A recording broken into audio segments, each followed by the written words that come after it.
All right, this is Tony of Olympic View Development, and I'm back on this log splitter project. Just doing a little bit on this today.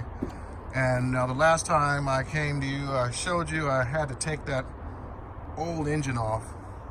And so I got a bunch of these Briggs & Stratton 18 twins, and I said, I know this one fires and runs good. Let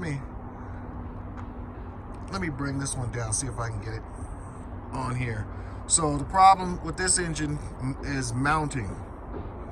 So I figured out what I got to do is, because the shaft has to sit back this way where the pump is positioned. Well, it's just the best way for it to be positioned on this machine. So I'm gonna have to, if I turn it like this, it won't clear this wheel well right here. So I'm gonna have to put some kind of a metal bracket under it to lift it up that it can bolt to, so it'll clear this wheel well, and then I can just remount the pump bracket.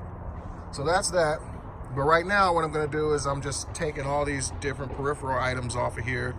Hydro tank, fuel tank, the relief valve, and the valve. I'm taking all that off so I can clean them up, and by the time they come back on here, everything will be all cleaned up and nice and pretty.